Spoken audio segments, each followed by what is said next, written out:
Hey everyone, and welcome back to the channel. Today, we're diving into a DTC that can be a real head-scratcher. P2509, which stands for ECM Power Input Signal. Intermittent. If you've pulled this code, especially on a Cummins-equipped vehicle like a Ram truck, you know it can be frustrating. You might be experiencing a no-start condition, or the engine might crank but won't fire up. Sometimes, it starts and then immediately dies. The key thing here is the word intermittent, which often points to a tricky electrical issue. So, where do we start? First, let's understand what this code actually means. The engine control module, or ECM, is the brain of your engine. It needs a constant, stable supply of power to function correctly. Code P2509 gets set when the ECM detects that its power supply has been suddenly and unexpectedly cut off, either while the engine is running or right after it's been shut down. It is like pulling the plug on your computer without shutting it down. Properly, it knows something is right. The most common culprits for this code are almost always related to the batteries and their connections. I can't stress this enough. Start with the basics. Before you even think about the ECM itself, grab your multimeter and check your batteries. Yes, batteries, plural. Most diesel trucks have two. A common mistake is only checking one. You need to test them individually. Disconnect the negative terminals first, then the positive, and isolate each battery. A healthy, fully charged battery should read around 12.6 volts. Anything below 12.4 volts means it needs a good charge. If it's below 12 volts, it's likely weak and might be the source of your problem.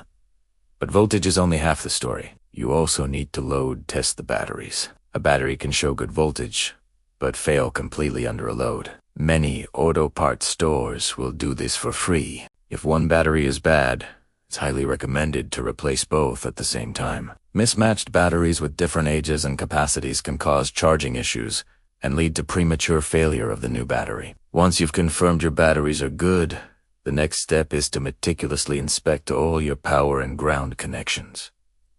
This is where most intermittent issues hide. Look for corrosion, which often looks like a white or greenish powder on the battery terminals.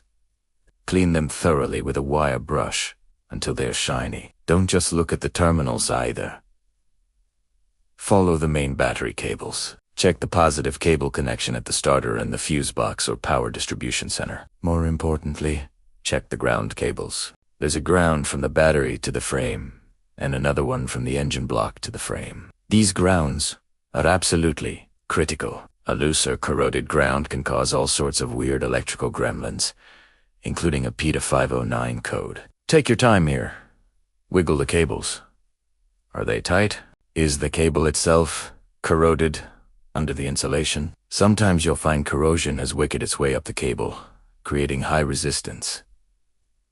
A simple visual check might not be enough. You might need to do a voltage drop test on the positive and ground circuits to be certain you have a solid connection. If your batteries and cables are all in pristine condition, the next place to look is the fuse box, also known as the Totally Integrated Power Module, or TIPM, on many of these trucks. There are specific fuses and relays that supply power to the ECM.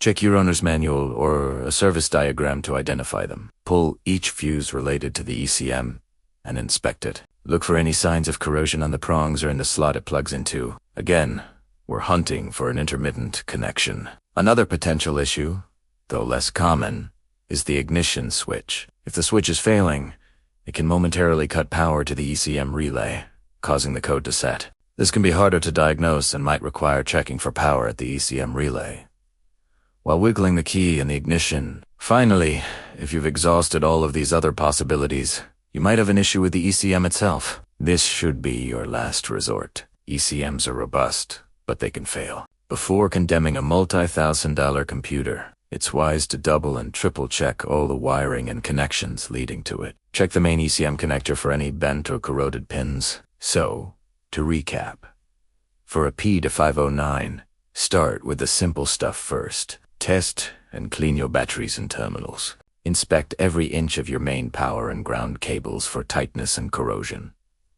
Check the relevant fuses and relays. Only after ruling out all these connection issues should you start looking at more complex components like the ignition switch or the ECM itself. 9 times out of 10, a little cleaning and tightening will solve this frustrating code. I hope this helps you track down your electrical issue. If it did, please hit that like button and consider subscribing for more diagnostic tips and tricks. Thanks for watching, and I'll see you in the next video.